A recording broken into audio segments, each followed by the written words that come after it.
Hello, and thank you so much for joining us for the weirdest edition of Sour Graps yet. And that says something, people, okay? Because we're real weird around here. But when Alex Pulowski is out, I face a challenge, okay? This has literally never happened. This man has not taken a vacation in the entire time I've been at Fightful. And I thought, listen, I can't replace Alex, okay? So why don't I go in the opposite direction? Let me see if we can bring on a champion of positivity like Joel Pearl. And this is what I need from you guys, okay? I need your usual. I need a thumbs up on this video. I need you to support us at twitch.tv/FightfulGaming. I need you to subscribe to FightfulSelect.com, okay? We're down, Alex. We need your $5. It's going to be rough. He might be negotiating pay raises. I don't know. I don't know what's going on, okay?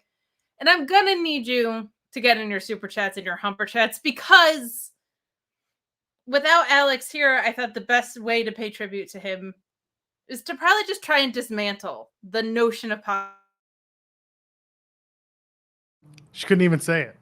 She couldn't even say it before her internet. Joel, weirdos who sits down to just enjoy the product. Oh, man. See, this is what happens when Joel comes on. My internet is even worse. I'm here for it. That's all I'm here for.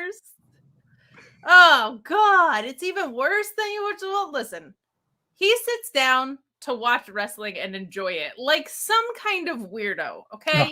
He actively looks to enjoy the things he's watching, which is not our ethos here at Sour Graps, okay? It's just not. So I'm going to need your help in doing my favorite thing. My favorite thing next to being Alex's co-host is burying Joel. So please send in your super chats, send in your humper chats. We're going to have a lot of fun. Jake Salazar asking the important questions right off the top here. Can you sing or do funny voices? If not, that's okay. I'll let you answer that, Joel. I can wear a hat, a funny hat. He's got a funny hat. It's a very... It's giving SpongeBob your outfit today. We'll go down to the Krabby Show. I don't know. I haven't watched SpongeBob in 20 years. Look, this is what I'm not asking for, Jake. Okay, it's not okay. It's not okay that he's one of these half-ass hosts who talks about wrestling and reviews matches, and at no point sings songs or does impressions, especially impressions that sometimes sound nothing like them. It's not okay, but we're gonna do the best that we can. All right, we're gonna go through. What if I did like NXT? What if I did a Krusty the Clown? Can you do a Krusty the Clown? I think I can do Krusty pretty okay. All right, not bad. It's not Alex Pulowski, but it's not bad. All right, well, we'll try it all night and we'll see if we get better. We're gonna save this for the end, but I love it. I love it so much. Guys, get into those super chats and your humper chats. We always have these wonderful supportive ones at the top of the show, which I always appreciate.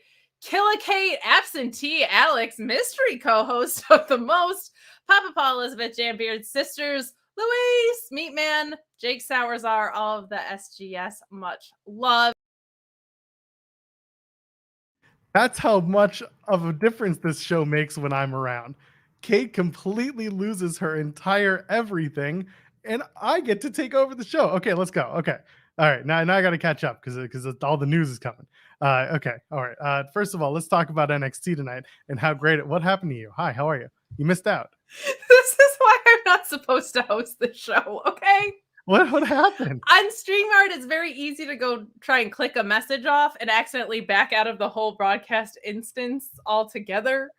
So my apologies for that, but not apologies for this, that my dad, the wonderful Paul Elizabeth, says, big welcome into the SGS for Joel. Thanks, Dad. Thank you, Dad. I'll tell my dad someday about how we just mostly sit here to bury you. But Jambeard saying, Joel, give us your best Joe Gacy. Oh, wait, that's your normal voice. Hey, man, I got angry tonight on that show. I don't ever get angry. I know, it's true. I don't like positive mental attitudes, though. I'm not a PMA guy, as referenced tonight. First of all, I don't like any of this BS. We're putting myself back on the hosting Oh, you side. guys should flip that back over, shouldn't we? Yes, as I am in control. Okay, All damage yours. control. There we go. Am I? There we go. No more pineapple Pete. It's pineapple Pearl. Whoa, now do Linda and Sheila no Brender. That's what I'm calling that voice Joel just did. I love it. Brender is our mall walking buddy sometimes. But guys, Chi-Town Spurs saying, Joel, you are not a pirate, which is aggressive. Do you care to respond? Maybe you are not a person. Have you thought of that? I mean, you have a point. You have a point. Bill Alphabet. It's just the way it goes. Positive multiverse Alex, which I love. Guys, you guys are so awesome with the support. Thank you so much. Koi Stallings asking puns. What pun should we do? I think SpongeBob or pirate puns inadvertently is going to take over here. Ryan Sullivan asking, does Joel know this? How about we give super chats to get Kate's internet back up and running? We're already batting 1,000 here. Oh my goodness. This is the best post show you guys have ever done. Are you aware this is a cult? I hate everything. Are you aware your internet is awful? You were reading the super chat saying, is Joel okay, this is a cult. Yes, I am aware that this is a cult. I run one too. But don't tell people that I run one too. How many roots are in the tree of your cult? 7. One for every $1 I had to offer Ava Rain to join it. Oh. Good. I'm very good at this. I'm gonna kill Your internet is just perfect. You are. This is I'm glad. I'm going to start the NXT part, and I'm going to give my thoughts on our opening segment, and then I'm going to reboot my internet. So that's going to be the game plan for right now. Let's see. We start with Baron Corbin in a promo that I thought that he never thought he'd be back at the Performance Center after leaving 8 years ago. I love that Alex says that like it's not Bizarro World to start with, but okay. It's Bizarro World to what we normally do, which is already pretty bizarre. But we get Baron Corbin saying he thought he would never be back after leaving 8 years ago, because that's not how developmental systems are supposed to work most of the time, but that he ascended to the new heights of SmackDown and Raw. But ever since then, there's been a little ego problem brewing in NXT here. There's been these people coming up on the main roster. He sounds like a boomer on their cell phones and not showing respect or paying attention. I liked him making reference to the FCW class and that they have guaranteed contracts now, saying that they were the ones selling out Barclays and now they're just in the Performance Center. But he takes objection to Mello specifically and is interrupted by Ilja Dragunov. Ilja Dragunov says he wants Corbin to look in his eyes and say he's not soft and weak. He's the most animalistic, intense man in NXT, and he's beaten everybody in NXT. Hard to argue with that after what he did at Battleground in an incredible match. Corbin says that he retired Kurt Angle and is the last man to pin Roman Reigns. Kind of weird that they've only met. We were doing NXT so well. And not on the main roster. But Ilja says that he's here to target Mello, and he is here for the title. Curses. I have actually no problem with this promo. We get Corbin posing for the crowd and Trick attacking him because Corbin was talking all that S about Carmelo. Didn't hate this opener. I feel like Dragunov feud is a good place for Baron Corbin to enter the picture for a lot of reasons. I think in-ring it's probably a good match, but I am just kind of befuddled as to why the Roman Reigns pin storyline is happening in NXT. Why is this not on the main roster? Why did they make that story work about as well as my internet? I'm going to go reboot it. Joel is going to tell you all about the things that were wrong with this segment.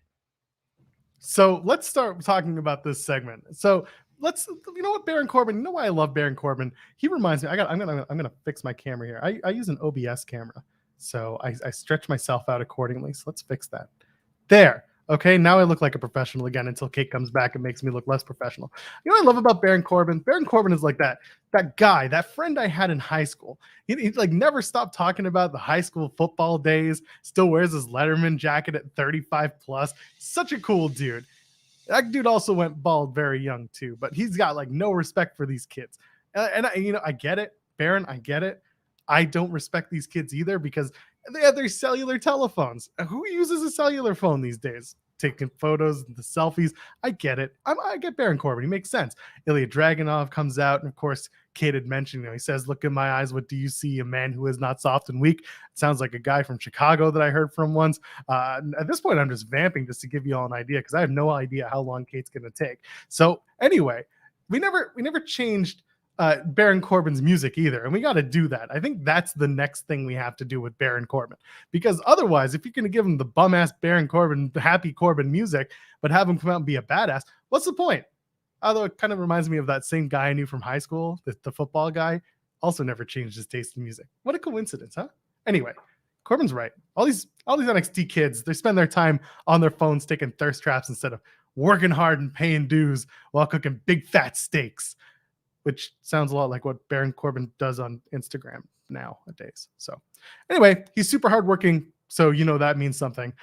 And then Ilja he comes out and he's like that one kid from high school that I knew who wore a full suit and sunglasses all the time, did kung fu, but nobody took him seriously.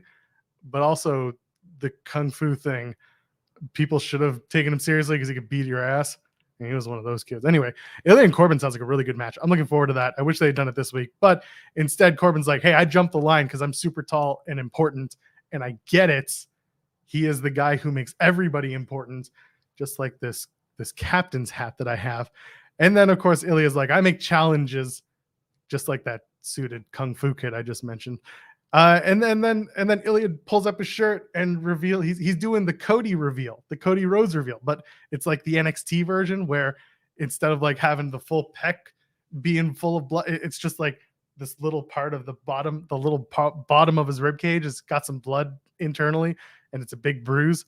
Anyway, and then Trick comes out and does this thing, and we're just like, Trick is the new football player that Corbin has a problem with. And he's going to get back at Corbin for saying those things. Hi, Joel. Hi, Kate. Do you know what part of the issue is with my internet? Your dog chewed through the cable. No. The stupid country of Canada where you reside and your dumb fires causing weather pattern changes and messing with everything. Yeah, Smokey in the Canada. Yeah, it's your fault. It is Kenny Omega's fault. I am with Will Ospreay on this. Canada is stupid. Okay. I always support Steve Macklin in the way that he threatens to beat your ass. All right. But never more than hatred of Canada is something that I feel like should take over. So I apologize for my internet, and darn it, I'm even more sorry that I left you with Joel. But where did you leave off? Oh, we got through the whole segment.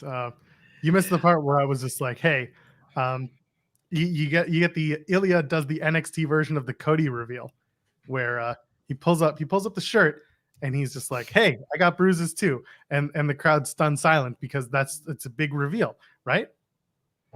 It's a big deal. Huge reveal. Mm-hmm. Sure. Also, we got some more. I forgot to. You were gone, so I didn't get to tell you this. You mentioned Ilja coming out and saying, "Look in my eyes. What do you see?" And he said, "A man who is not soft and weak." That is not what happened, Joel. Okay. Sing the song, Kate. How dare you tread on CM Punk? Sing the song, Kate. Sing the song. You? People pay us to sing around here. I don't just sing like some wind-up monkey toy like you, Joel. Okay. My bad. Okay. My God. Lead the show, please. I'll do my best. Jam Beard saying SpongeBob Holly Pants, which I like, a little Bob Holly reference. Alpha Bill with R. Mari Miller. Excellent stuff there. Meet Norma saying Mighty Morphin Sour Rangers. Very, very, very well played. Yep. Ryan Lambert, no relation to Jeremy Lambert that we know of, saying 56K in full effect. It feels like a sun stream. Feels like that to me too, brother. Julie Cutler saying this super chat is in honor of Kate's bangs and Joel's pineapple shirt. Have a great show. Thank you, Julie. And thank you for always being in here and supportive and awesome and all the work you do on this very channel. Jam Beard saying before we get the real the show really started, Kylie, Rob, what kind of impressions do you have for us tonight? Wait, where did Kylie and Rob go? I didn't scare them away when I told them to bring the impressions or singing skills, did I? Maybe you did. Or maybe you did. Chris Pereira saying Alex, through the sheer force of will, getting Kate's internet to drop anytime she tries to talk about positivity. I knew it. All right. Very weird that we got a good Raw yesterday and a decent enough NXT, but there's still issues because, buddy, we're going to talk about Von Wagner. Joel's not trying to cause a schism, is he? Listen. Are you? Tell the people. Hey, I will be perfectly honest with you all. Tuesdays are my day off, and I covet these days. But when Kate comes calling, Kate's one of the only people to whom I will say yes. Oh, weird. For weird like the microphone thing. So people being all nice on the show creeps me out. Makes me itchy. All right. Jambeard saying, Kate hating on Canada now? Don't make Mel come after you, Kate. No Canada means no Bret Hart, which means no CM Punk. Okay, listen. Bret Hart is the one exception, but I'm not a fan of like the world's being on fire. So if they could just like knock it off, that would be great. I mean, I'm in agreement there. I get it. Yeah. Ryan Lambert saying, it's Joel with the good bangs. All right. Easy. Some more support from you guys. Thank you guys for showing out today. Jim Beard saying, so according to Joel Gacy, Corbin is Al Bundy. Your thoughts, Joel Gacy? Sorry, I'm trying to get the good bangs going. You look great. You're doing great, sweetie. I can't believe the pirate look is the second worst look of the show. And we're 17 minutes in, Joel. Oh, I feel awful doing that. My hair hurt doing that.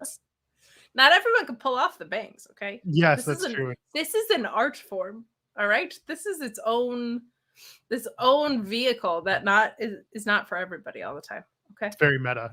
What was the question? I'm sorry. Now I erased it. Wonderful. Then it must not have been important. It was very important because it was super chatted in and it was something about Al Bundy. Then it's very important. What was the question, Kate? So according to Joel Gacy, Corbin is Al Bundy. Okay. That's a good question. I mean, yeah, absolutely.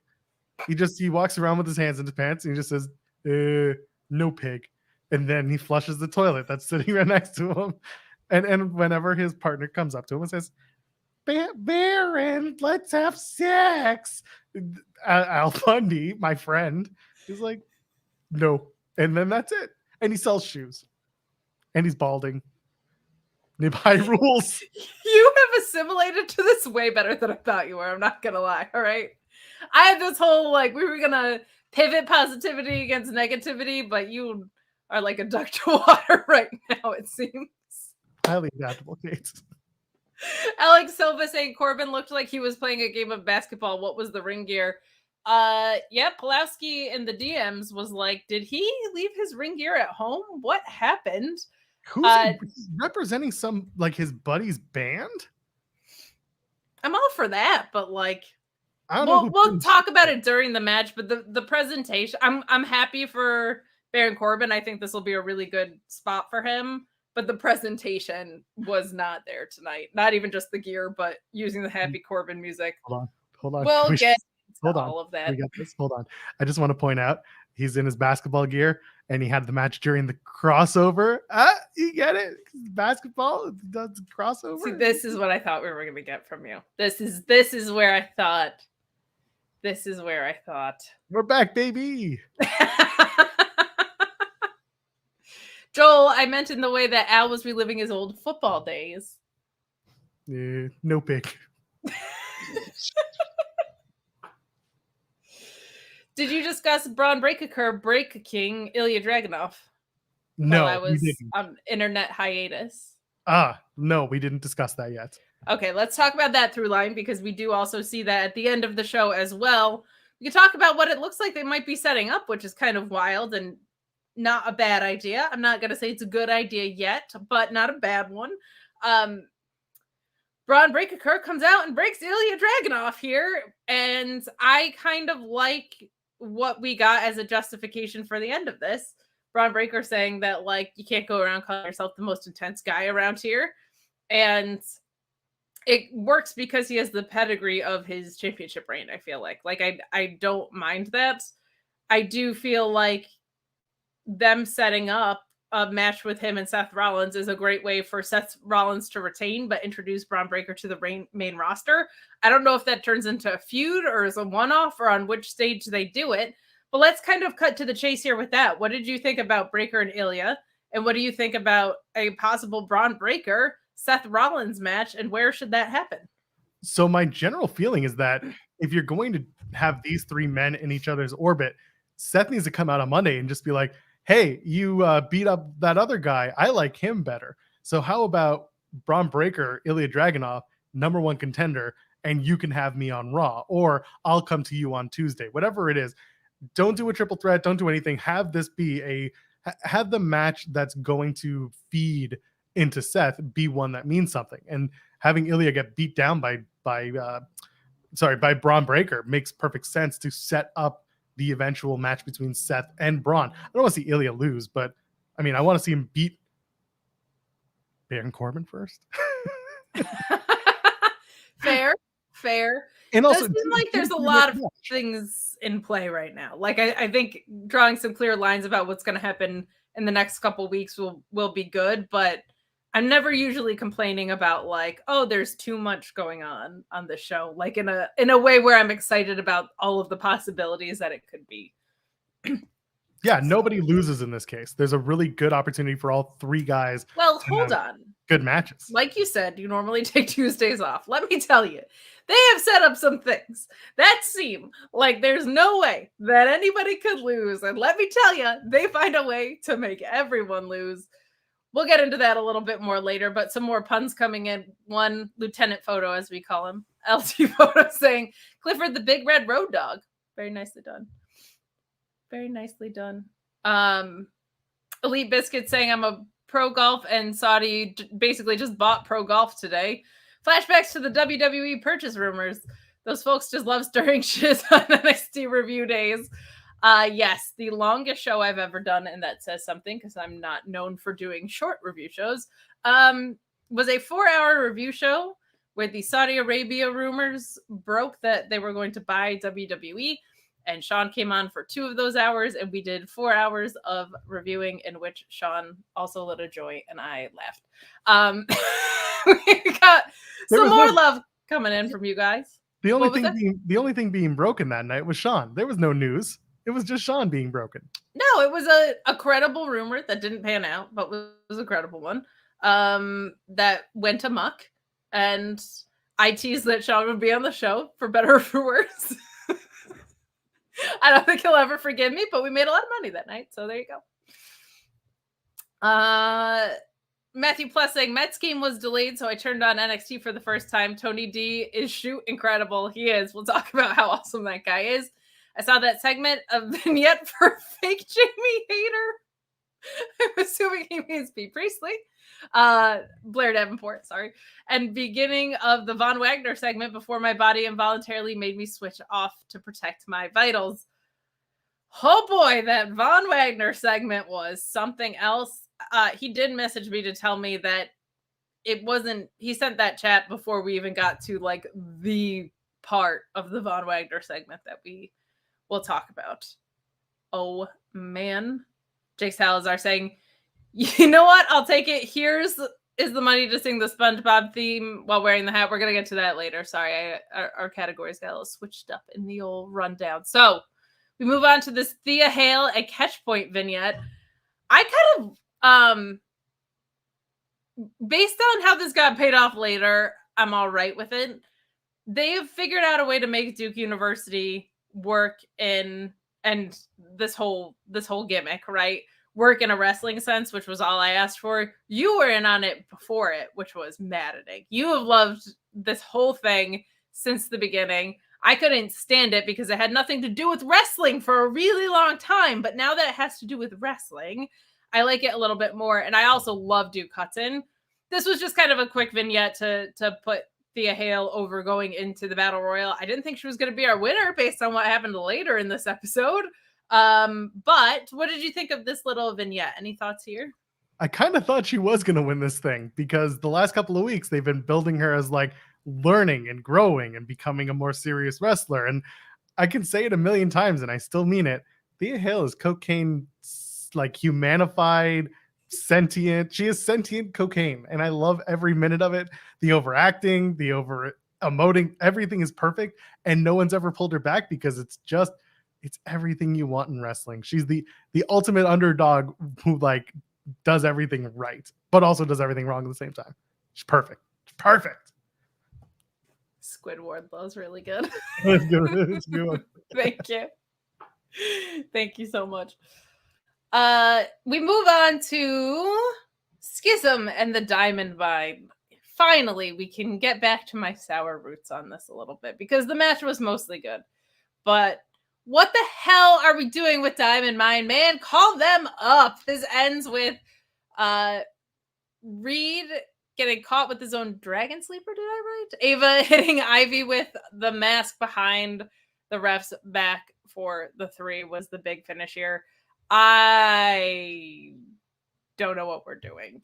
I don't know what the Creeds have left to prove. I don't know what they're waiting to see from Ivy Nile to give her an actual push. I am glad they have chosen to use GYV up until their contracts run out, which they did ask for a release from and wasn't granted. Not a surprise with Wembley around the corner, but we'll see what happens with them. Seems like that they're making that FTR push of like, well, what if we treat you real nice for the next few months and see if you'll resign with us? Ava Raine, young, new at this, still shows she's got some work to do for sure, from an in-ring perspective, especially. What the hell are we doing with Diamond Mine? Like, they're just at this point where if they're not in a title picture, it makes no sense. Ivy Nile is a star. She's never really treated like one. I hate that she wasn't like a final contender for this battle royal. She's a super over face. She's incredible in the ring. She has such a presence about her. I feel like you could switch her heel real fast if you wanted to because of her style. She's just this little bulldog badass, and they never seem to do anything with her, and it's wildly frustrating. However, a lot of this match was really good.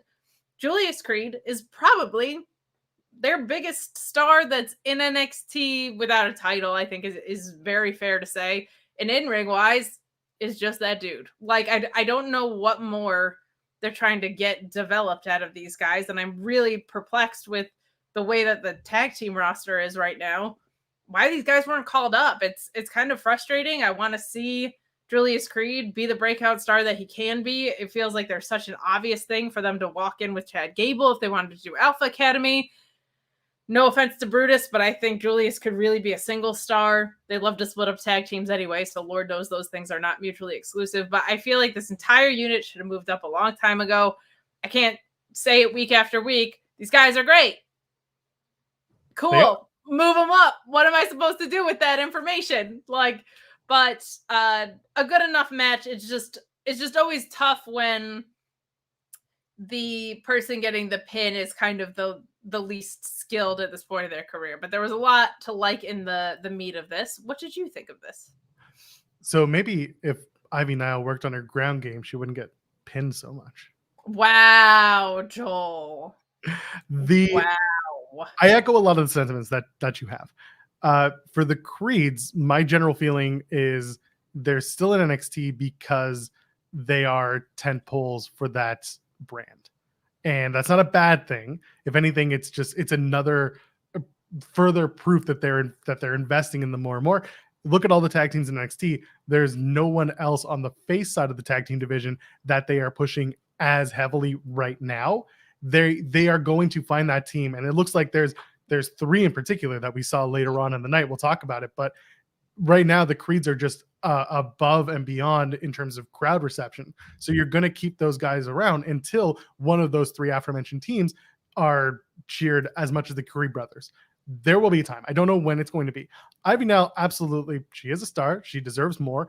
I don't know where they see her fitting in. I don't know what they see her doing. There is an opportunity. I just don't know where they see creatively her fitting in, because she's got a different look. She's got a different size. It just looks like Ivy 9Ls. That's right. Because that's so sad, but also very funny. But there will be a time when she gets that first big win. It could be the Thea Hail effect. It could be the same thing where, Thea Hail kept losing and losing, became a lovable loser, and then, Sentient Cocaine won a big battle royal and got a women's championship match. That's fine. So we got to do the same with Ivy now. I'm not saying that she lacks charisma, because it's not even that. It's just that there hasn't been a character performance from Ivy Nile since the Tatum Paxley stuff. And even that was like there and back. What the hell did they do with that, Joel? They didn't. That's the point, is that they didn't do anything. There was no character development on either side. And Tatum Paxley just had the most character development she's seen tonight. Well, again, we'll talk about that later. I do love the Creeds and the Dyad having just a great tag match, because the Dyad are perfect guys for the Creeds to throw around. And like Julius Creed, yes, he's fantastic. Like, he deadlifts, holds up Jagger Reed for like a good solid minute, just like he's nothing. Reed is absolutely selling it the entire time. He's doing it right. And then Rick Fowler grabbing Brutus by the by the boobies for the throw, because he knows where the meat is, and he does a good. There's a good triple team from Creed brothers and Ivy Nile from formerly Diamond Mine. That looks really good. It's really weird, but it's also just innovative, and it doesn't look bad. I respect it, because they're trying to be different. The Creeds and Ivy Nile, they're trying to find different ways to appear on NXT. And I think that's, again, another reason why you keep them there, is because they keep finding different ways to try different things, and it keeps working. So eventually they're going to have to get the shackles cast off of them. And I know you're going to say, no. Yes, it has to happen eventually, but it doesn't happen immediately. It has to happen right now. No, I disagree, because who are they going to go after? Sammy? You disagree because you're wrong, Joel. No. Okay? You are incorrect. Fine. Ava goes to Wrestling, the window. Like all art forms, is best viewed in absolutes. Okay? Yes, that's and right. You're wrong, and I'm right. Ava gets that $7 win. The mask is very special. And yeah, you're right. Someone who is currently working on her craft, very young, her second televised match. This was there's a lot to learn, and she's going to go back and learn a lot from this, because there's a lot on the table for her to pick up, and I hope that she continues to pick up and build from it. Yeah, and I do think with Joe Gacy losing later, we'll talk about that, like the story that they're telling. They're actually telling a story with this faction, which is not my favorite faction by any means, but I appreciate that they are, like, the leader is the one that's looking weak here. There's a lot of things, especially if GYV is on their way out, that you're going to want to lean into with that. So I can at least respect that, but that might should not be losing. This is stupid. Call him up. Call him up. Figure out something for Ivy Nile to do, man. Just silliness. Just silliness. Meet Normus with Teenage Mutant Ninja Toodles.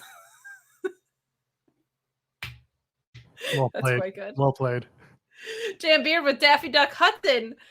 Bugs Bad Bunny, Becky Boop, Phoenix the Cat. Phoenix versus Gravity on ROH is hysterical to me. Bobby Fishhill, Pretty Peter, Pan. How do you think Ian Riccaboni's going to pronounce Gravity's name? Gravity. Gravite? Oh, I like Gravite, yeah. It's Gravite. Ian Riccaboni is the best announcer in the whole wide world. Commander. Anyway. Commander. Sorry, it's just we're The trying Luchador. to Luchador. Right. Yes. Ian Riccaboni is the best. Okay? He's the greatest announcer in the whole wide world. With Caprice Coleman and Nigel, it's phenomenal. Kevin Kelly, also right there. Big Joseph and Booker T, not so much. Moon over my moonsault. Moon over my moonsault. And my chicken parm from TGI Friday. And being called internet marks. It is a Denny's dish, what Vic Joseph is out here calling it. Moon over my moonsault. Norm is saying Joel is dressed for a hot dog eating contest while the lovely Kate seems like she's robbing a jewelry store after the show. I might be. 6.9 out of 10 pineapples. Look, unknowingly and almost a self-troll, I have my G1 Supercard shirt on, which is an ROH New Japan Collision. I didn't mean to accidentally be leaning into things that hard, but here I am. Joel, I admit, is bringing the fashion, so I can't even argue with that, enormous. I just think wearing the gray t-shirt on the air. I mean, it's wrestling. You should, if I'm wearing a shirt on a wrestling post show, the fact that it's black from here up, you should assume is wrestling t-shirt of some sort. Sean taught me long ago that if you wear a wrestling t-shirt on the air, you're showing favoritism. That's right. Well, I wasn't Sean. So long to my Jody Threat shirt, my Adam Cole base shirt, my Ben Tull shirts. I forgot when you are wrong today in your positivity. I can remember that there's real positivity in the world. That Eddie Kingston partner is in the G1. It's G1 season, baby. New Japan's on a roll. I'm excited. G1 in Yonkers. Listen to the Bread Club on Fightful Overbooked. It was really good this week. Yeah, it's popping off. Great views for them. They're great. New Japan's great. There's good stuff going on. Orion Ben saying, we're going to give the Dyad a win. Yay. At Diamond Mine's expense. Boo. Yeah, it's kind of one of those, but it also doesn't feel like, Diamond Mine's doing anything now. I think that's probably part of the frustration. I don't think this is a feud that should probably continue. It doesn't feel like that's the direction this is headed in. But, well, let's see. Tom O'Malley saying, wait, Fightful has more than one royal family. Alex Pulaski will be back next week to finish his story because he's not an injury-prone loser like Cody Rhodes, okay? That's the thing about WWE. The story never finishes. Every week there's a new chapter. Sometimes the chapter doesn't end the way that you expected it.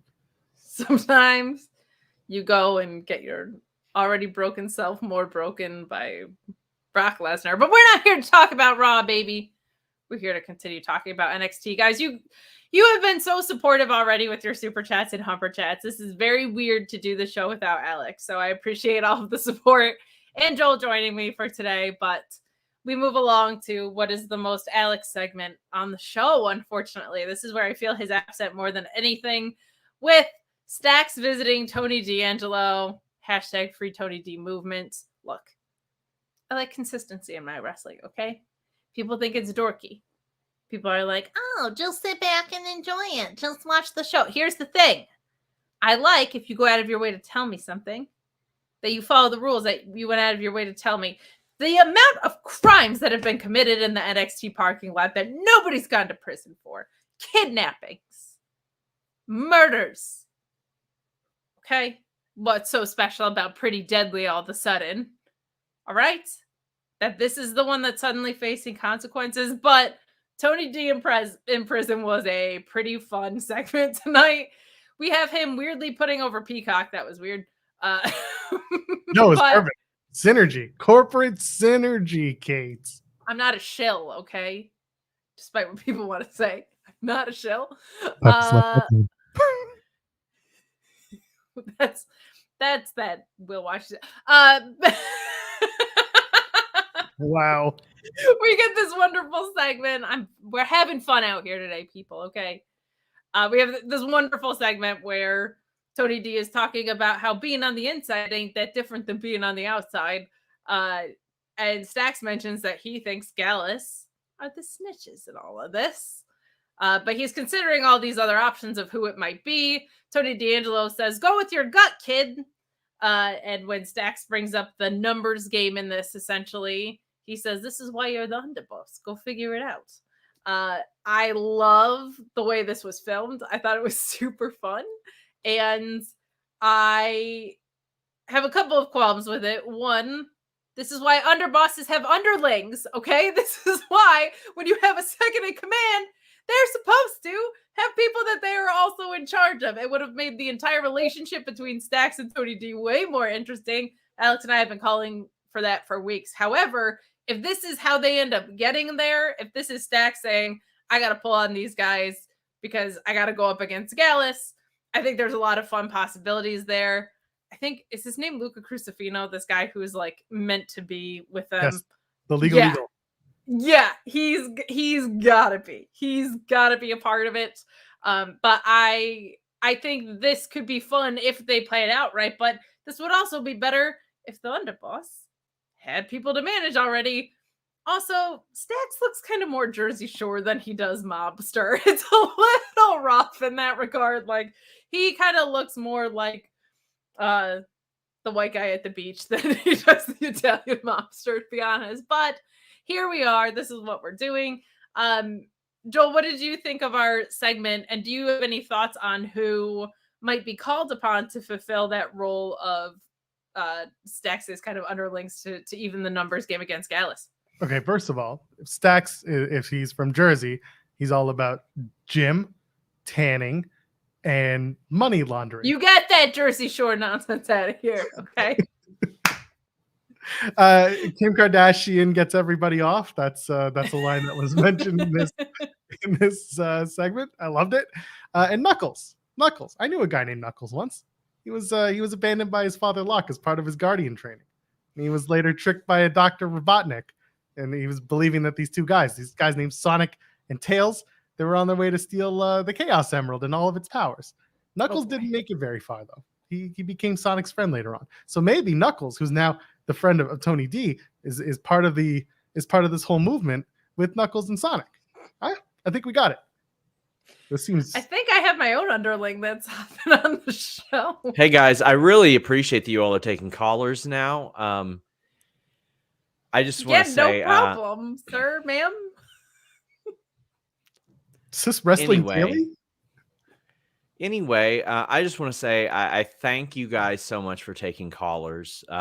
For those of you who don't know, if you super chat like $200 on this show, they will send you a private link to where you can call in and you get to promote whatever you want. And I have chosen, for no specific reason, to promote FightfulSelect.com. I just think that you all do such incredible work. I hear that you guys have news on somebody, on some big things for Dynamite tomorrow. I hear that you guys are going to have news on a possible in-house retirement. I heard you had news on Vince McMahon.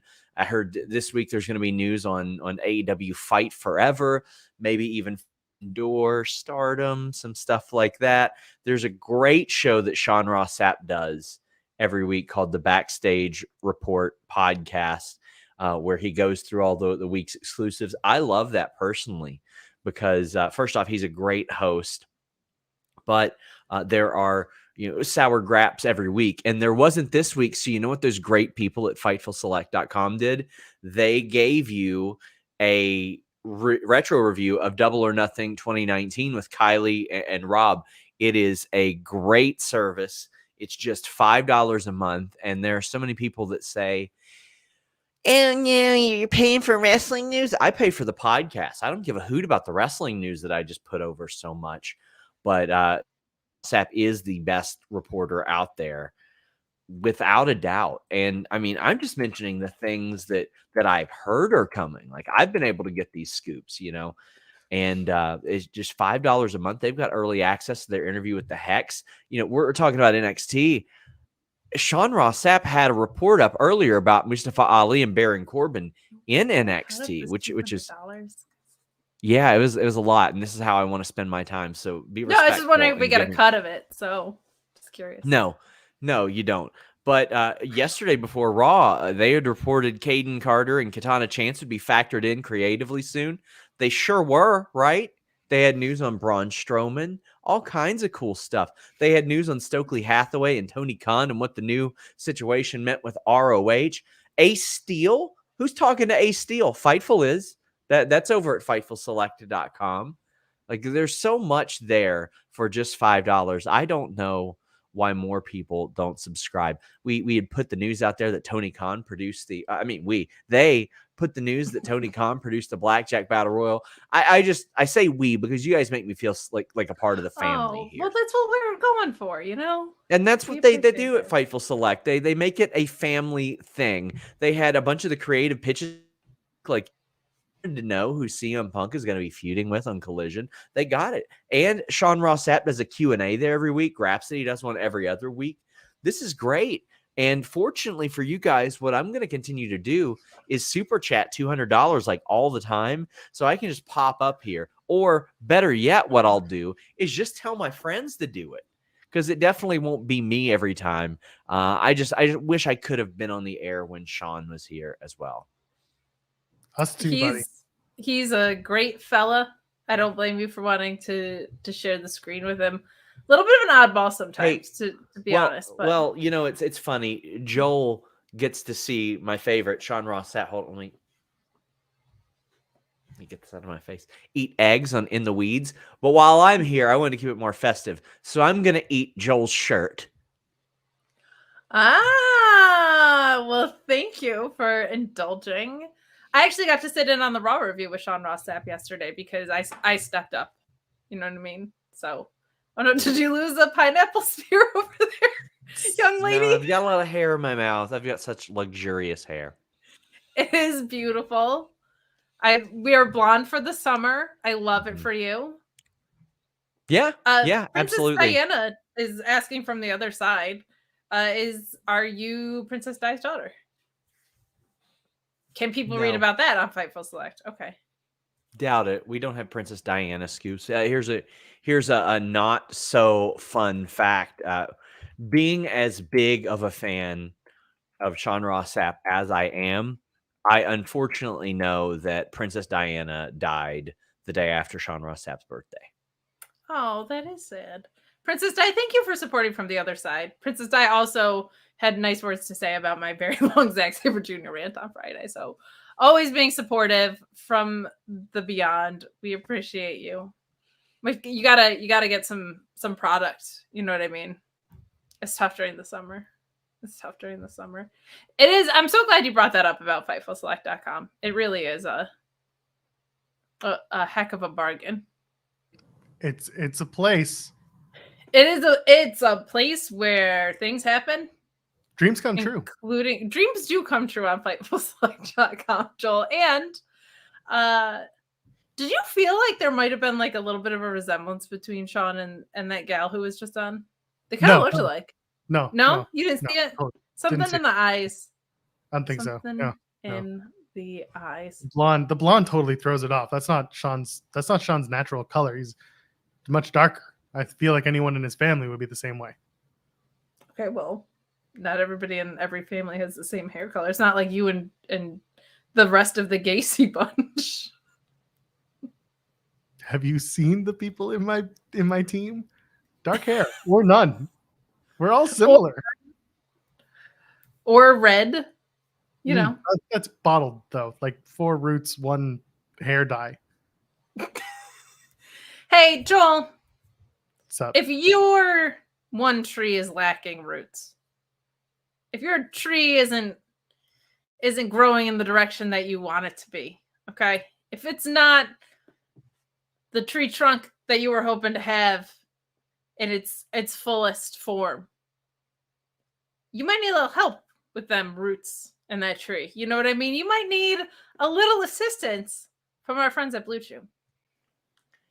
If you're watching this, you have probably considered becoming a pro wrestler at some point. Well, let me tell you, I got your gimmick and I got your gimmick. Here's your gimmick name, Rock Hard Eric Shins. And your gimmick is Bluechew and the code Fightful.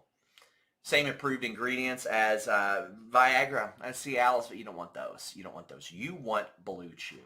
It's chewable, gets into your system a lot faster. It's ready when you are or when you're not. Maybe you need that motivation. Maybe you need that step up in performance. Or maybe you just want a little bit of additional confidence. Take an online questionnaire with a physician, and when approved, it arrives straight to your door. All you got to do is pay $5 shipping because that first shipment is free when you use the code Fightful. Mailman's not going to know what's up. The nosy Nellies around your neighborhood aren't going to know what's up. But let me tell you, that special someone's going to know what's up.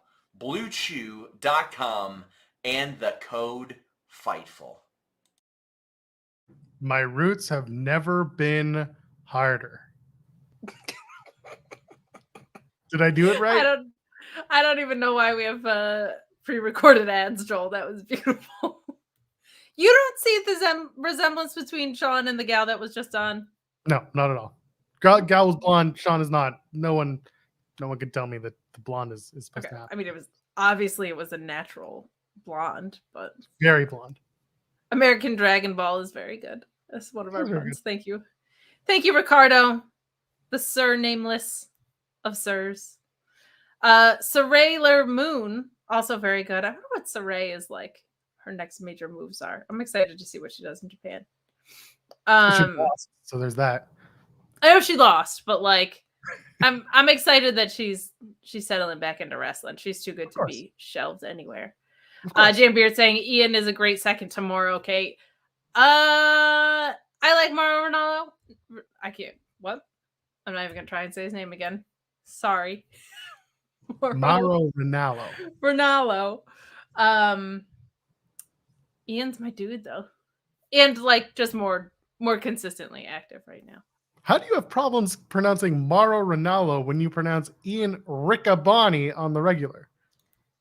Because I pronounce Ian Riccaboni on the regular. Gotcha. Okay. Oh, all right. So it's less vowel-y. Right, vowel-y. It's less Why don't vowel-y. you come on over, vowel-y? We get paid to sing songs here, okay?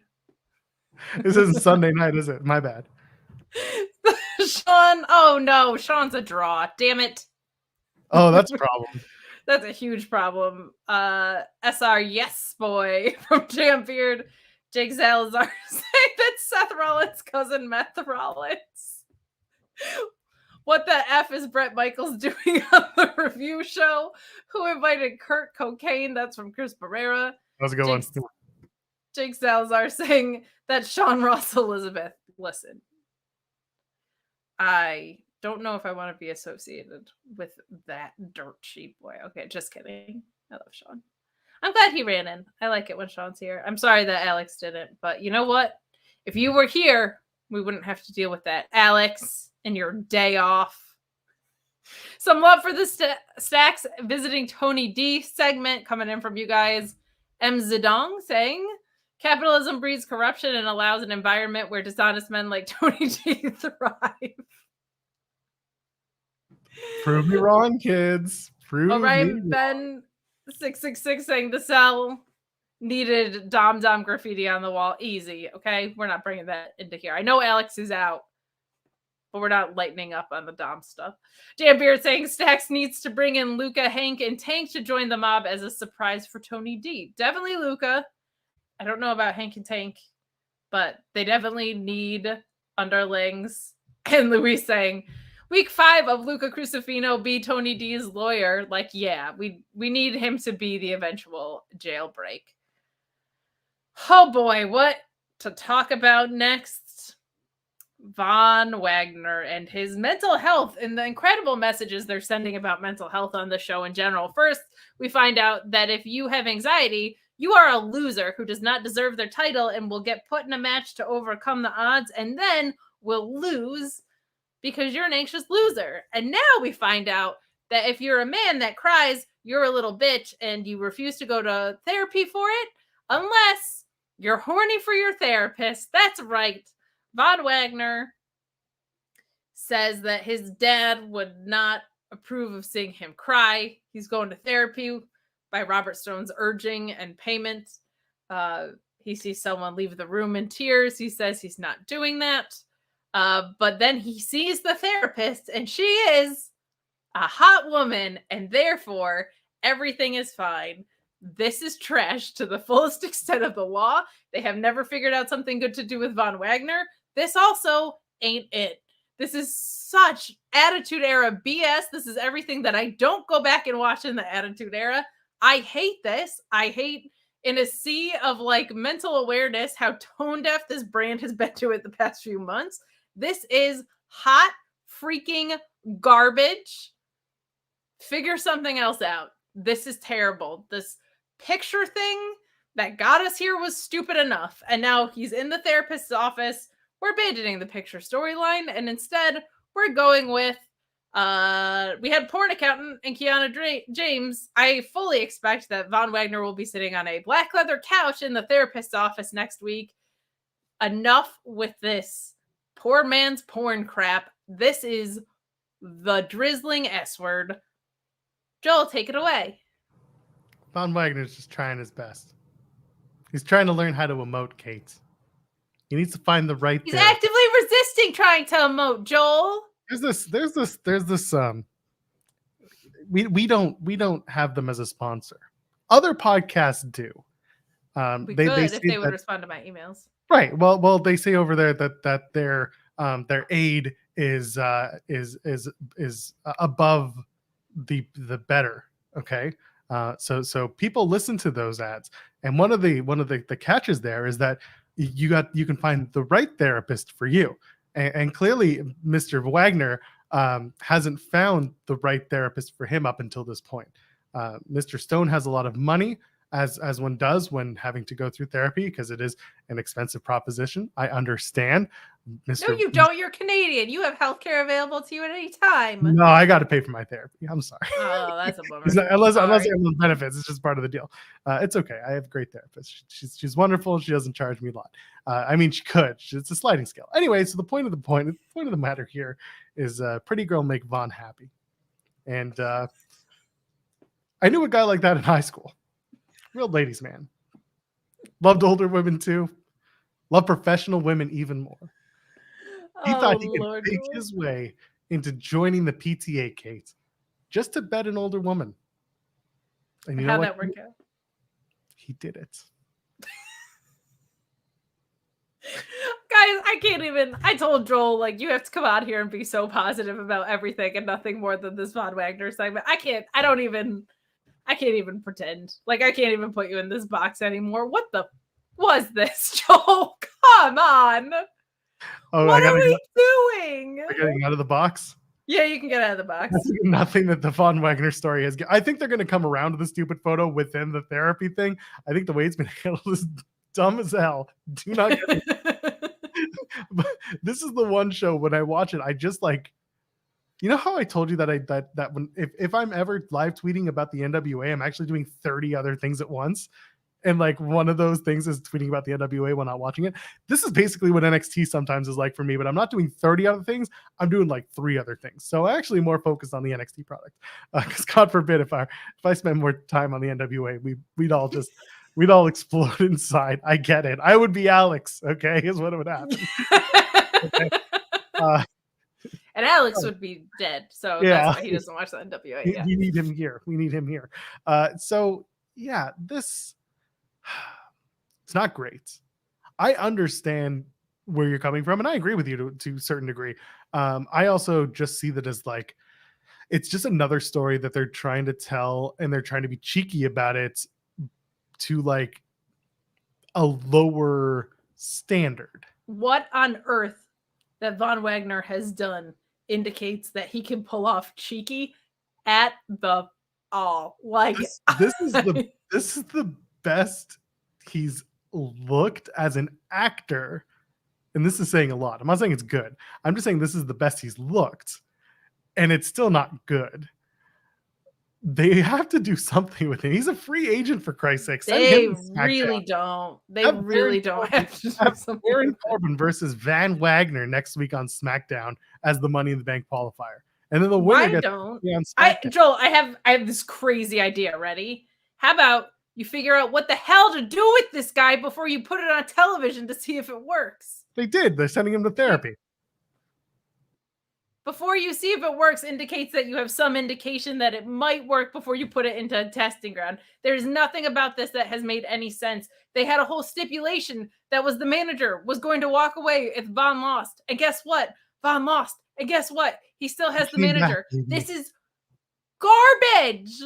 A waste of my time. And it doesn't help anybody involved. Robert Stone just continues to manage absolute losers. And Wagner continues to not show anything that makes him even remotely appealing. Amy Winehouse chiming in from your Valerie song before. So that's pretty good, Joel. And Net.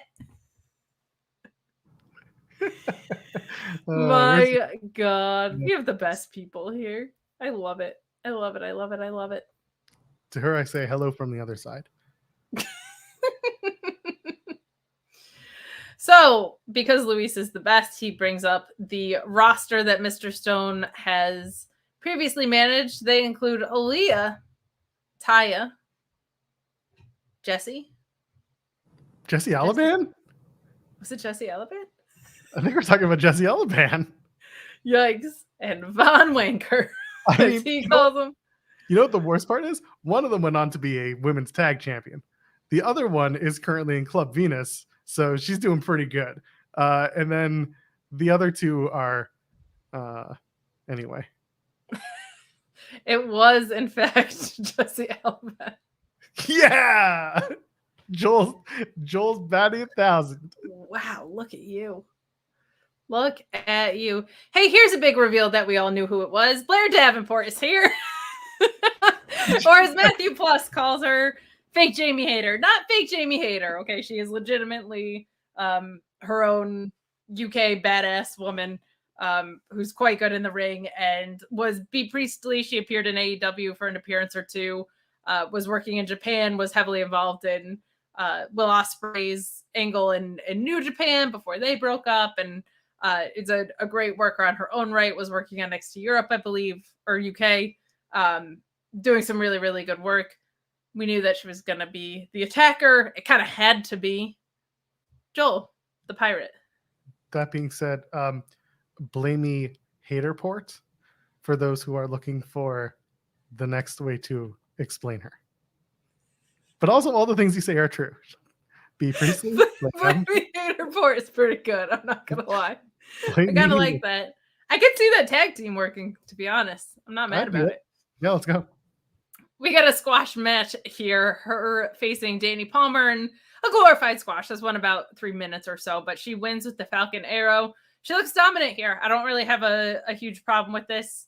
Nothing super to write home about other than the Falcon Arrow looks good and she hits really hard. I appreciate that about these badass ladies coming into town. But, you know, when you know who the big reveal is and not like in a I found out from Sean way, like just blatantly obvious. But this was a perfectly serviceable segment, I guess. Any thoughts on this? Blair Davenport reminds me of this girl I knew once from high school. I had it written up too. I was going to do it.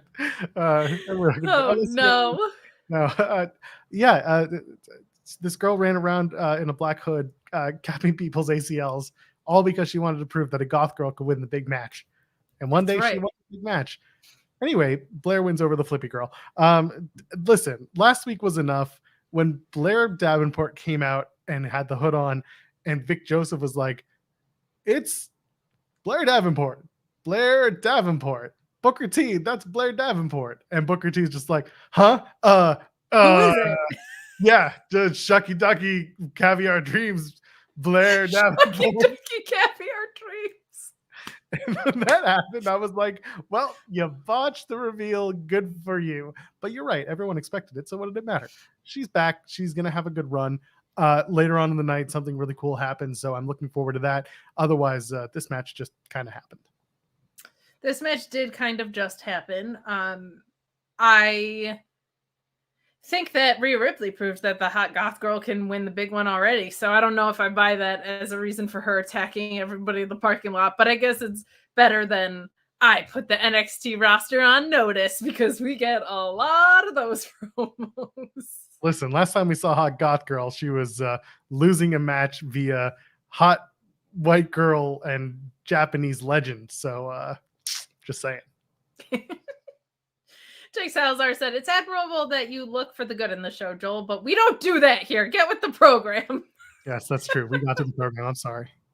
We did. We got there. I couldn't keep you fenced in on that Von Wagner segment. It was too much, but don't fence me in. We get paid to sing. Rein it in, Joel. Jam Beer giving us a Bluechew segue that I'm so sorry I didn't use already, but he said, if you need help springing the D from prison, Tony D, Bluechew is for you. It is. Use the code Fightful to spring your own Tony D out of prison, from behind bars, if you would. Man, if you name your D Tony, we got a lot to talk about. It's true. It's true. And is it actually Anthony? I have questions, but not that many, and I don't actually want them answered. No, Jim here saying, I'm surprised they didn't actually have Vern Wagner join Joel's cult with Ava and GYV. I feel like, sadly, the best use of him is probably the lumbering, standing guy in a cult that doesn't say anything role. I actually think that would have been probably better. We would spend so much time asking if those roots would climb out of those eyebrows. Can we grow another tree out of that? I can't make those eyebrows. It's very also just with whatever, not any fault of his own, but whatever accent he has anytime he did go to talk would be like 4 roots, 1 tree. Like, it would be so bizarre. The most Minnesotan accent. Oh ever. Man. All these roots in this tree. Luis also pointed out that on the big reveals, we got Vic Joseph with Dijak saying, it's Dijak, and Booker T going, who? Rough. Hey, you know what hit us out of nowhere like an RKO? Dana Brooke is here in NXT for reasons. You can't have a battle without Dana Brooke. A battle royal without Dana Brooke is like a lost battle royal. You know how many battle royals or battles royal Dana Brooke has been in? Kate? Take 472. No, take a guess. Come on. Real guess. Do you really know the answer? I do. Do you really? I do. Came prepared. I do. 17. 12. Those are Royal Rumbles included and just other various Royals battles royal that she has been a part of. So you can't have a battle royal without Dana Brooke because she is the battle royal master. Queen of the battle royal. How many has she won of those battle royals? 0. Absolutely none of them. She shows up with her sparkle shirt. She says that she hears there's been a lot of opportunities kicking around NXT, and I think she's an odds-on favorite to win this battle royal. I thought maybe something would change here, and we'd be getting like this main roster invasion, because I also think from a character standpoint, her and Tiffany Stratton have a fun duality that they could kind of lean into. Tiffany Stratton obviously knows how to work with kind of a more aerial style that Dana Brooke has, because that's where she started off with, but has really grown into a very productive wrestling base with Tiffany Stratton. Sure. I think they should have legit, if they wanted to be self-acknowledging, I think it would have been really funny if Dana Brooke was like, I'm coming for the 24/7 battle royal. Would have been such a fun little thing to do. It would have been hilarious. I wish they would have just done something fun like that, because that is her claim to fame for the most part. Thoughts on a Dana Brooke NXT run, feud, whatever the heck this is? Her not winning the battle royal sets things like a pretty low bar for me. Yeah, I don't really expect her to do anything else. Quite frankly, I think this was a bit of a mistake. Somebody told her she was going to be on main event, and then she realized, oh, you mean the NXT main event? I will be in it tonight. So that's why she wasn't on main event this past Monday, or at the tapings. So that's why I didn't know NXT was going to do main event, but apparently Dana Brooke is their staple. It would seem as though that is the case. Dana, what are you up to this Tuesday? I don't get this one. I think there are some talents that come down from the main roster, and it's a really productive use of their time for either their stories not being finished in NXT, or they can help younger guys, or both. In the case, I think, of Mustafa Ali, I think there's going to be some really productive things for both sides of that. I don't know what this does for Dana Brooke or the women's roster here. Like, I don't think she has the pedigree that normally would be used in the scenario from a main roster talent. I thought she was going to come in and play the natty role. Like when Natalya came in for a cup of coffee, put over somebody, and then Cora Jade, and then that was it. It was just, came in, said bitch, had a match. Everything was great. People were yes, that is basically how that went. But Natalia's phenomenal in the ring and, Well, and that's what I'm saying. training. Like, I don't think Dana is quite at that level. But in terms of like how long they've both been in WWE, they've been around for a while. So I thought maybe it was like, okay, have the girl come home. She was all excited to come back to NXT. She's coming out and be like, I'm home, while the crowd boos her. It's great. But instead, it was just a one-time thing, I think. I'm guessing this leads to a feud with her and Cora Jade based on what we saw tonight, but we will get there in a little bit. Guys, get in your super chats and your humper chats. We've got some more puns that came in from you guys because you rule. Mr. Danhausen Pegasus? Danhausen Pegasus? Or Kermit the Frog Splash? We trying to do a Sesame Street thing like Snuffleupagus, but it's Danhausenophagus? Oh, that's probably what it is. Mr. Danhausenophagus. Let us know if we got that right. Kermit the Frog Splash is very good. As is Ricardo, the surnameless one, saying Ricky Tikki Tavi, the Dragon Steamboat. And one Lieutenant Photo, I love you, you love me. Everyone loves the Acclaimed tag team. With a great big hug and a scissor from me to you.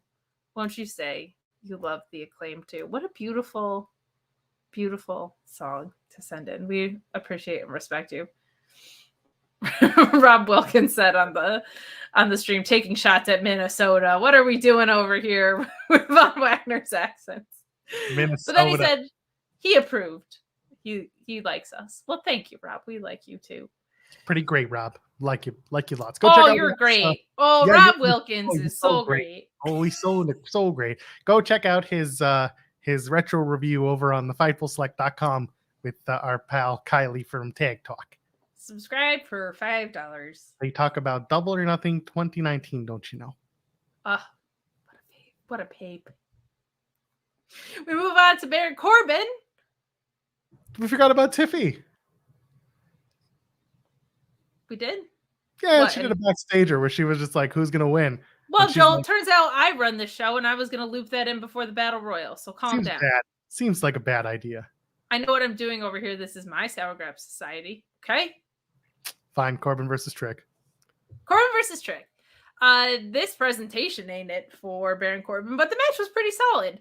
I don't think there was anything crazy to write home about, but nothing too bad. I think Trick has come a really long way. Baron Corbin wins with the end of days. This look, nope. This look with this music, ain't it? I like the idea of kind of visiting the roots of the Lone Wolf. I think they were getting to that kind of in the beginning a little bit, like the veteran version of what he was doing with that initial NXT character. I think could be really good. Pick up basketball game guy, as Alex Pulaski was calling him on Twitter, with the Happy Corbin music. No. That ain't it for me. But I thought the match was perfectly fine. I liked the outside spots.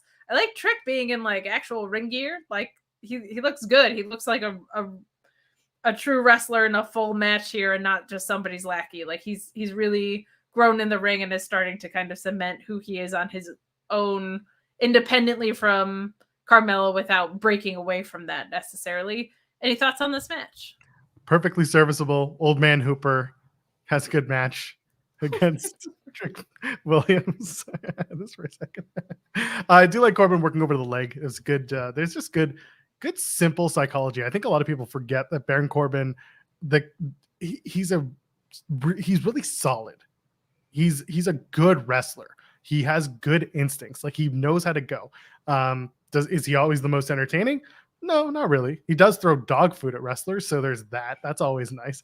But yeah, the end of days is great. Puts everyone away. He worked over the leg for so long that Trick couldn't stand on it when he tried to take out Corbin. So it worked. And now Corbin has the all-important momentum going into Money in the Bank qualifying on Friday, and then a match with Ilja Dragunov next Tuesday, where he will definitely win that match. Probably not, actually. Ilja needs to win. Ilja needs to win that match. Tuesday. Come Tuesday. We're moving along. We get a hard-hitting home truth segment with Dragon Lee, which stinks. Not here for this at all. I think it's real bad. Dragon Lee comes on to throw out 5 name possibilities for this new Noam Dar faction. You know, just the stuff you tune into on your wrestling news counterpoint program. Can we talk about those 5 names? Because some of them are actually fire. I'm going to kick you off the show. Okay, Noam's rent. Or Mensa Experience. Oh, come on. The Jakara Jackson 5-1. Noam Dar's Rent-A-Friends, which is the one that Nathan Fraser likes because it's true. 2 awful chat hosts +2. Listen. You forgot one. The long-lost legend of Lash Legend. Legend of the dog-faced Why woman. are you sincerely laughing at this? This is so bad. By the way, Legend of the Dog-Faced Woman is a Simpsons reference, so nobody think I'm being a dick towards Lash Legend. Okay, the Jakara Jackson 5-1. That was the one. The Simpsons. A long-standing truth is I didn't watch The Simpsons, so I don't know any of these things. That's why I do it. Not great. Not great at all. We then get a Noam Dar in. What's Nathan Fraser. So I knew a guy in high school, hosted a talk show. Call him. I can't do this. I can't do this with a straight face anymore. Your one and only appearance on the show. My God. I'm a psychiatrist. Went on the air, gave advice all the time, but he had his own little quabbles and he had his issues at home. Noam Dar responds in an interview backstage with Mackenzie. He has stolen our friend Kylie's look from Tag Talk with his little buns. I thought they looked cute. He looked great. And we just get a nice little kind of a promo that you expect as like a group setting promo, I guess, here. Or Mensa saying that, he was not on a premium live event until Noam Dar came into the picture. You get Noam Dar putting over Jakara Jackson and Lash Legend, who they've seemed to have worked really well together from what I've seen on Level Up. Lash Legend's come a really, really long way in the ring, which is great to see. But this was kind of just a typical "this is who we are" segment. Nothing bad about this, but I like the Heritage Cup being on the program. I think that'll be good and healthy. Any thoughts here? You totally buried the lead. The group is now called the Metaphor. They are the Metaphor. As Metaphor roots. And they are very meta. Oro Mensa is undervalued and is underappreciated. And Jakara competed in the Titan Games. And Lash Legend will beat you emotionally, mentally, and physically. And she is a legend. It's in the name. She's a legend. And they're too bright to be on screen or off screen. That's right. But they are 4 of them, and they are meta. And there's one meta. That's right. 4 roots, 1 tree. 4 roots, 1 meta. 4 meta. They are 4 life. Alex is going to quit. We're moving along. Looks like it's no longer my last appearance then. I don't think you would be probably the next likely suitor, but... Who else? We got a quick Mustafa Ali promo before this match that we get with him and you. So I'm excited to talk to you about your experience in the ring today. Mackenzie asking him what brought him back to NXT, and he says that he's not done with his story because he's not an injury-prone loser like Cody Rhodes. In WWE, the story doesn't finish. The chapter may have ended, but the next chapter begins on Monday night. On Monday Night Raw, we'll see the next chapter in the Cody Rhodes story. Addendum the story. He's coming back for Wesley's title, which I think is great.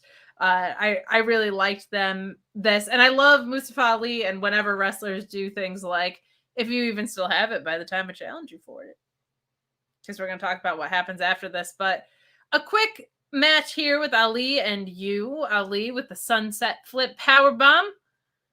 I love this when he pulls himself back up to deliver the 450. The way he pulls himself back up on the ropes is like one of the coolest, most athletic things in the world. Talk to us about what it was like to be in the ring with Mustafa today. You mean Mustafa Ali, the big cheater? That 450 splash is a big cheater move, and he used it to win that match. I Big don't cheater. know if you should go around calling people cheaters, sir, I know to what be you're talking about. honest. No idea what you're talking about. And then my dyad friends came back and they made sure that Ali understood that wasn't nice. There was a post-match beatdown. Yes. I was kind of hoping that you would do a little bit better than this, and this match would be a little longer, to be honest. So did I. That's why I was so pissed later. Did you not see me? I was emoting, Kate. Yeah, so what did you do so wrong tonight that caused you to be such a loser? Should have been wearing pants. That does tend to help. Yeah. I really So- like that I'm losing weight and I'm putting on the tights again. It's No great. trunks, yeah. Yeah, the trunks look good, but probably could have done better with pants. Big fashion night for you, going from trunks to the pineapple shirt. Yeah, no, I wanted to make sure that people understood that there is a difference between the post show me and the match me. I also combed my hair back for this. Put on glasses. Well, love is blind. No. They pay us to sing, Kate. On the other pay us. side. Not that they don't pay us to sing. They could. Not Diet Alice in Chains. I like that. I don't hate it. There's worse things out there. It's true. So you're a big fat loser. You do get pissed off later, and I think that's not the worst storytelling. You being the big loser of the group and everybody else getting a big win tonight sets up a nice little dissension. So that's kind of fun. But we'll move along. Not a lot to say about this match because it wasn't that long of a match. But we'll tie in, I guess, the segment we get later with Mustafa and Tyler Bate and Wes Lee.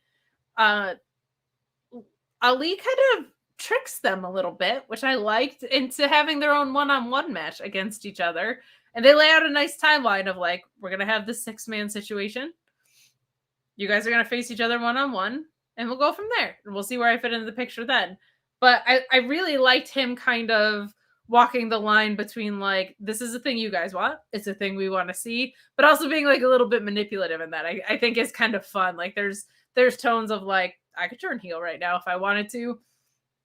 I sincerely also do want to see that. I want a Wes Lee, Tyler Bate one-on-one feud. I want a Wes Lee versus one person story because we've seen so many multi-man defenses and they're great. Like he's fantastic in those matches, but I want that emotional investment piece of it.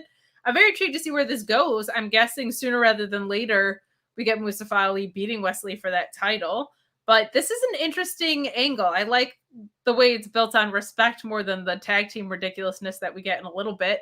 What are your thoughts on the way that they've kind of had this triple threat? The 3 of them are on the same page. The 2 of them are going to fight. Like the way this is getting laid out. Ali's trying to be sneaky, and I appreciate it. Tyler Bate says weird things, and then you got everyone else says weird things. And Wes Lee says weird things. They do a weird shake. They weird handshakes. And then Ali's got the momentum because he's going to go to Money in the Bank and have the qualifying match on Friday. And then, listen, it's fine. At least they're laying it out. At least they're going to do something with it. I actually don't think Ali's going to win the North American Championship. I would rather see a Dijak and Ali match come out of this. But I guess we'll see where it goes. I just don't. Is it not enough adversity for you? Is that no? There's not enough adversity. Okay, so You need more maybe Dijak needs to break Ali's ribs. I was gonna say a broken bone needs to enter the picture. Yeah. We need hard justice. Hey Joel, what do you think my favorite thing to eat for dinner is? Chicken parm. No, you don't know me at all, man. I guess we should have a fight. When's I my guess we birthday? should probably fight. Your birthday is January 1st of 1993. Wow, not even close, Kate. We should fight. Oh, we're gonna fight about it. Joel, Sorry. what's my favorite type of office supplies? Staples? No, those are for when you split people's heads open on wrestling programs. I like Post-its. Let's fight about it. Oh, yeah? Well, what is my favorite color? Pineapple yellow. No, it's green, which is also what color I'm wearing on the shirt. We have to fight about it. Oh. But Horny. once we fight Kate, we will become better friends. Just like these two friends I had back in high school. Joel, enough about the friends from high school. Sorry. I don't want to hear about them. I bet you knew their favorite Billy Joel hit from the 80s. Uptown Girl. It's okay. Strictly 80s, Joel. If you're a Step Brothers fan, you get that reference. This is so corny, but it leads to Malik Blade and Idris Enofe fighting next week. Also, sorry, I'm tearing up. Stupid Canada is on fire, and it was very ashy outside. You're just having such a good time that you're laughing so hard that you're crying. I'm just so emotional about Idris and Malik and Malik and their friendship hanging by a thread here. So we will move along to something better, and Eddy Thorpe with Damon Kemp. I kind of liked this feud. It's been built out pretty well. I don't really have any complaints about what happened here. I think Eddy Thorpe continues to look really strong. I can't argue with fringe boots. I think they look good. And his striking is great. He's really good in the ring. Damon Kemp's a good dance partner for him. This was fun, man. Like, I don't have a problem here, but some good in-ring work. We get Eddy grabbing Kemp with a front face lock at the finish here.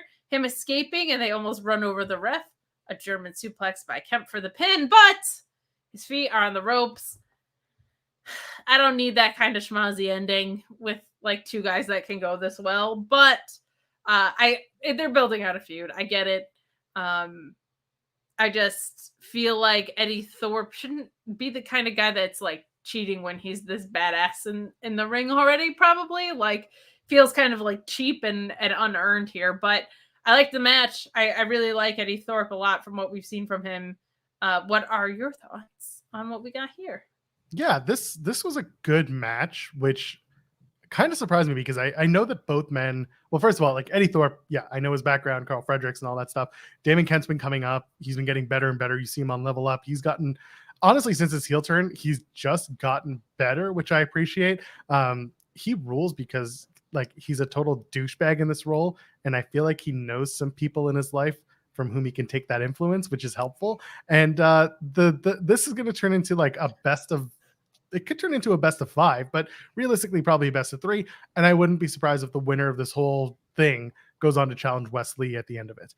You stretch it out for a little bit, maybe do a big blow off match at Great American Bash at the end of July, and have the winner be #1 contender for the North American Championship. And Eddy Thorpe, he reminds me of this fox I knew once when I was really buzzed off of a super spicy chili that I ate. Sent me on a quest to find the meaning of life. That's a Simpsons reference, Kate. Great American Bash. I'm just skating over it because I don't like it when people have inside jokes without me. Inside joke. The show is from like 15 years ago. This episode. Yeah, but you know I don't watch. Yeah, you should probably start. I love inside jokes. Would love to be a part of one someday, as Michael Scott says. What do you, bash-wise, do you think it's more great in size, or do you think it's more American? Your thoughts? Well, it's in Texas, so it's going to be great in size and American in American spirits because, again, everything is bigger in Texas, and there's nothing more American in Texas. Pick one. Great in size. Okay. I think our friend Seahawk Cameron Hawkins is going to bring everybody out for the cookout at the Great American Bash. He's already invited people. That's very nice of him. Yes. And I think the Heritage Cup will be defended there, so that brings the Americanness down a little bit. Yeah, but I don't know why they would do that. It should be Americans facing for the Heritage Cup because America.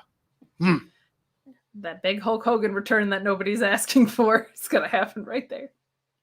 Hey, we got Gigi Dolan talking to her brother in an extremely natural conversation and interrupted by our favorite porn accountant, Kiana James. We get Gigi and her brother talking about how she's going to be in this battle royal. Despite having been in a weaponized steel cage match last week. And Kiana saying that she shouldn't tell her younger brother things that are of such false hope, essentially. Kiana James is really kind of... she'll forever be our porn accountant. But she's she's really like, she's good in the ring. She's figuring out how to be a heel in this way. Like she's got something to work with here. Like she's really coming along, and I think Gigi Dolan could be a really fun next feud for her.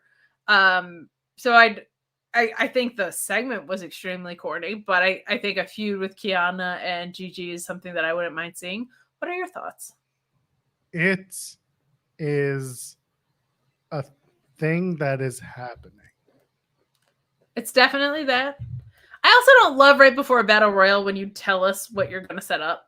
Like that's corny to be that demonstrative about it. It's like, well, why don't you have the story unfold in the battle royal and then circle back on that instead of telling us, hey, these two people aren't going to win now, and you know that. So that was annoying about it. You want me to tell you the truth? This is okay. You want to know how invested I am into the potential for having Gigi Dolan versus Kiana James? You want to know how invested I am? I don't know. Is your friend from high school going to tell me about it or something? No. There was someone 3 words at a time. Just random 3 words at a time. I have no idea what the hell's going on here. I am more invested in whatever the hell that is. That's an AI. I think it has. I don't know what that is, but I'm guessing it started with your pineapple shirt. Regardless, if it's an AI bot going insane and becoming sentient, I am more invested in that than I am Gigi Dolan versus Kiana James. But not more so than in sentient cocaine.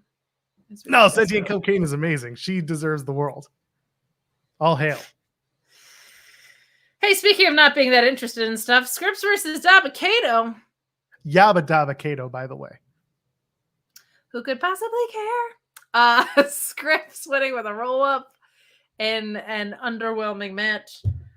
Some nice chops, I guess, from Dabba-Kato, but I don't have a ton else to say other than that. Reggie now comes out without a mask, but I guess is still Scripps, but only people in school used to call him Scripps.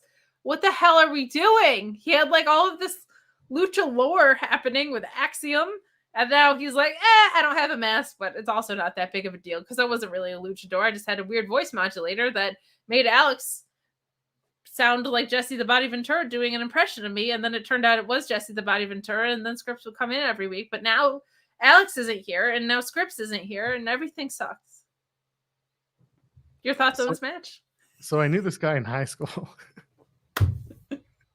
He was this high-flying tumbler. He swore up and down. Oh, really? Nickname. Yeah, he swore up and down. He had this nickname that his buddies from tumbling school gave to him, but like nobody wanted to call him Tumbling Jesus. So much he swore better this up way. And down that Tumbling Jesus was his name, and he was like, "You're gonna call me Tumbling?" Tiffany Stratton, what a talent! By the way, going back to now it's gonna be Axiom and Scripps versus Yabba Dabba Kato in a very classic Davids versus Goliath match. So I'm very much looking forward to that. And Scripps' head must be really super hard. Davydz, Davids versus Goliath. Yeah, and Scripps has a really hard head because he did that totally legit jumping headbutt on Yabba Dabba Kato. So oh boy. Tiffy. Yes, it's my turn. Guys, we're coming down to the final stretch with our main event. Get in your super chats and humper chats. We don't really have a jukebox tonight because Joel doesn't do impressions and I only do this one. Toodles. Can't believe you picked the whitest girl to impersonate. I mean, who's it based on, Kate? Who is it based on? Tiffany Stratton. Oh, yeah, totally. Earlier in the night when Joel was trying to tell me how to run my own show, I thought we'd be talking about this Tiffany Stratton interview then. I said I would do it now. So here we are. We just get a nice little promo from Tiffany saying that, of course, Dana Brooke is there for her title. Why wouldn't she be? Why wouldn't anybody want this title? But she gets asked who she think will win this battle royal. And she said, only Lyra Valkyria. And she's not going to pull it off. So it doesn't actually really matter. But she did take her to the limit at Battleground. which was all perfectly well and good. And then we dig into our battle royal. And we have Thea Hail winning as your number one contender. She throws Dana Brooke and Cora Jade out at the end here.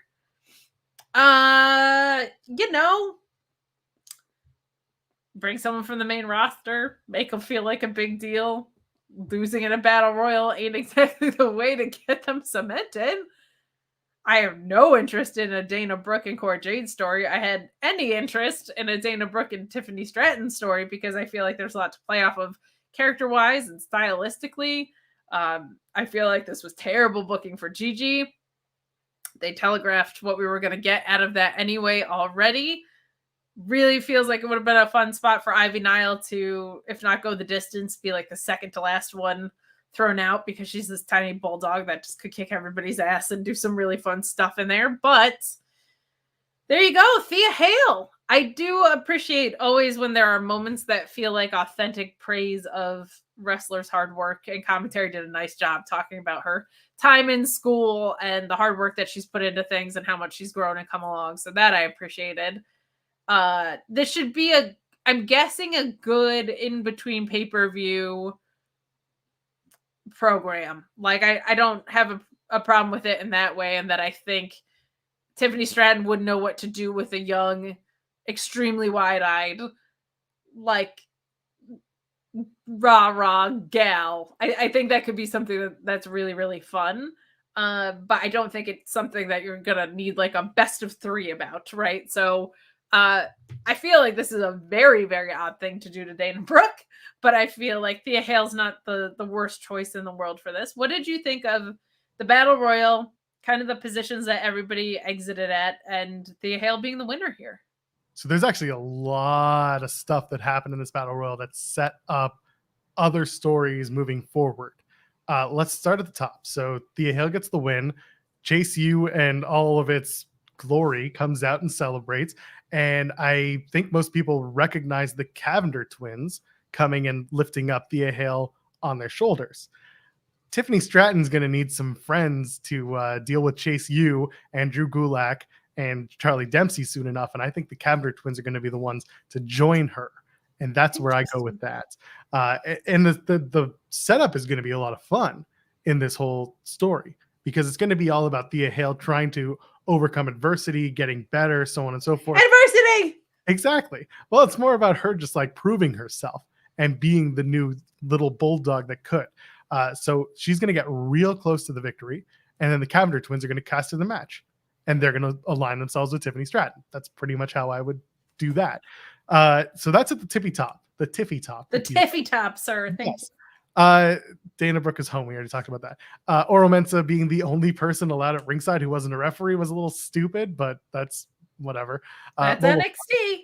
Exactly. Lola Vice was out early, but at least it was good to see her move on from Level Up to make an appearance in this one. Gigi and Kiana James in the future was something we talked about and we have little to no interest in.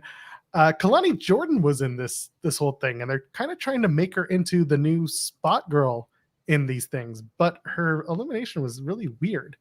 She like took a swing around the ring post and then randomly just like fell on her back and left. So there was that. And yes, so Tatum Paxley. Out comes Jamie Blair-Port. Sorry, Jamie Blair-Port, yeah. Jamie Blair-Port. Sorry, I'm going to mess up that name forever now. Blair Davenport comes. Perfect. Blair Davenport comes out. And of course, her and Roxanne lock eyes because she took out Roxanne Perez. Roxanne goes out and does the Luthez press and gives her a kick wham. Sorry, no, not Stone Cold Steve Austin. She comes out and does the Luthez press and does the punches. And then Tatum Paxley goes after Roxanne and aligns herself with Blair Davenport. Tatum Paxley actually found a friend that is as evil as she is, and I am all for it. And it's Blair Davenport who has that experience that we talked about earlier. So there's a really good amount of storytelling there. Yulissa Leon and Valentina Feroz are pretty much the only NXT women's tag team left. So congratulations to them on becoming the next NXT tag champions once they defeat Lash Legend and Jakara Jackson in a potential "these are the only women we have left" match, possibly with Isla Dawn Iceladon. yeah. Iceladon. I like that as a stipulation announced by Vic Joseph. These are the only women we have left match. It's Good literally shit. a last resort match. The So last resort. it's those four. Yes, if your phone is bricked, you put it in Iceladon. We're not going to restart that. But either way, there Unless was you send us money to. that's true. We could do that. And then Fallon Henley eliminates Kiana James, and then immediately shouts "Yeehaw, bitch," which was perfect. And the rest of this was as is. He says. It's perfect. Yeehaw, bitch. What the hell is Roxanne doing, man? She's gonna do a thing with Blair Davenport. But now Blair Davenport has an evil friend.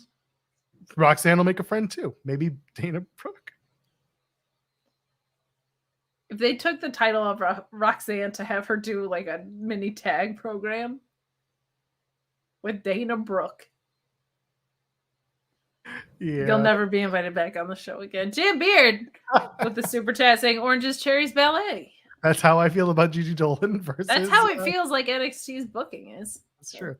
And then, of course, you've got, I think Jade and Valkyria might be a thing down the line. Core Jade and Valkyria, because they did the Valkyria tried to skin the cat too many times, and then Jade eliminated her and was like, ha, you suck. So, yeah, there was a lot of stuff that happened in this Battle Royal that actually is going to further potential women's storylines. And I appreciate that. I'm very much looking forward to that last resort match for the women. I will see if I like anything that they actually set up out of it, but I do appreciate an effort to actually set things up out of this. Guys, that is the normal part of the show. We have some jukeboxes that came in tonight. Oh, dear. You have one. I have a few Tiffany impressions. I will start with mine and work yours in very shortly. Tiffany Shen sings Where in the World is Carmen Sandiego? Oh, can you do it with the beatdown in the middle, the breakdown with the beatboxing? Can you do that? No, I cannot. Oh, Lawrence. Sorry, go ahead. Well, she sneaks around the world from Kiev to Carolina. She's a sticky finger flitter from Berlin down to Belize. She'll take you for a ride on a slow boat to China. Tell me where in the world is Carmen Sandiego? Steal their soul in South Korea. Make Antarctica cry uncle. From the Red Sea to Greenland, they'll be singing the blues. Well, they never Arkansas, her the Mekong from the jungle. Ad blockers. Tell me where in the world is Carmen Sandiego? She go from Nashville to Norway, Bonaire to Zimbabwe, Chicago to Czechoslovakia and back. I'm going to not read the next part because it gets dicey into international relations. So toodles. I'm not saying weird things about Pakistan on this program. I was going to say, I was thinking to myself, like, she puts the, oh my God, you can't do that. Yeah, no, there's that song gets a little bit weirder than the 90s, Where in the were a different world time. is Carmen Carmen Sandiego. Oh, somebody sent in a Simpsons song for me to sing and not understand. Last week it was the Monorail song. This week it's the Stonecutter song we do. Who robs Kingfish up their site? Sorry. I'm not doing the spoken parts. Who controls the British crown? Who keeps the metric system down? We do. Who leaves Atlantis off the maps? Who keeps the Martians under wraps? We do. Who holds back the electric car? Who makes Steve Guttenberg a star? We do. Who robs the fish of their sight? Who rags every Oscar night? We do. Toodles. That's all I got. It's the toodles Jill, that does it. Yours. So I have to. I have to toodles it. I gotta do the SpongeBob theme with wearing the hat. You gotta make like Jake Hager and put your hat on. Yeah, it's on. It's already on. It's been on this whole time, Kate. Gotta get that multi-screen going. Who lives in a pineapple under the ski? SpongeBob SquarePants, absorbent in yellow and porous is he. I don't know the words. If not, something you wish. Drop on the deck and flop like a fish. SpongeBob SquarePants, are you ready? And scene. Let's just say it drove me to a bigger house. I can't yell at this hour because people are asleep in my house. You have a kid. You should be committed to SpongeBob. I know. My kid is also 14 months old and is not watching TV. Fair enough. Yeah. That's good parenting, I guess, or whatever. Sounds bad, doesn't it? I know, it's awful. Tiffany sings No Diggity as our go home. I'm all about Yeah, this. you know what? I like the playettes. No diggity, no doubt. Play on, playette. Play on, playette. Yo, Dre, drop the verse. It's going down. Fade to Blackstreet. The homies got at me. Collab creations bump like acne, no doubt. I put it down. Never slouch. As long as my credit can vouch, a dog couldn't catch me out. Tell me who can stop Dre making moves, attracting honeys like a magnet, giving them orgasms with my mellow accent. Still moving this flavor like the homies Blackstreet and Teddy, the original rump shakers. Shorty, get down, good lord. Become open all over town. Strictly biz, she don't play around. Covering much grounds, got game by the pound. Getting paid is her forte. Each and every day, true player way. I can't get her out of my mind. I think about the girl all the time. Wow. East side to the west side, pushing fat rides, it's no surprise. She got tricks in the stash, stacking up the cash. Fast when it comes to the gas. By no means average. She's on when she's got to have it. Baby, you're a perfect 10. I want to get in. Can I get down so I can win? I like the way you work it. No diggity. I got to bag it up. I like the way you work it. No diggity. I got to bag it up. Toodles. Here's the word, spins a verb. Anyway. Guys, that's our show. All right. This was a lot of fun. Joel, thank you for sitting in and doing a balanced review, which just feels so wrong in so many ways. But we'll be back to our normal weird program, our normal abnormal program very soon. Jambeard closing us out by, saying choke cherries, 9 king cherry square dance, as we do. That's exactly Gigi Dolan versus Kiana James in a nutshell. That is how Joel feels about it. But guys, thank you so much for your support tonight. If you could leave a thumbs up on this video on the way out, we would greatly appreciate it. Do go over to Fightful Select and subscribe. That lovely lady with no relation to Sean Ross Sapp had a lot to tell you about what's coming up on FightfulSelect.com. Stay tuned. Tomorrow, somebody else is sitting in for Alex Pulaski, a lovely fella named Tyler, sitting in with Sean Ross Sapp for your AEW Dynamite post show. And then Thursday, because the hosts that show up are in the house, okay? We're back to our regularly scheduled program for Thursday and Friday nights. Myself and Righteous Red with the ROH review. Cresta and this feller on the other side of the screen taking your Impact review show home as well. But Joel, you're doing Impact. You're in the weeds. Sean's eating eggs with you guys. Where can the people find you? Not hard to find. I'm at Joel Pearl everywhere. JoelPearl.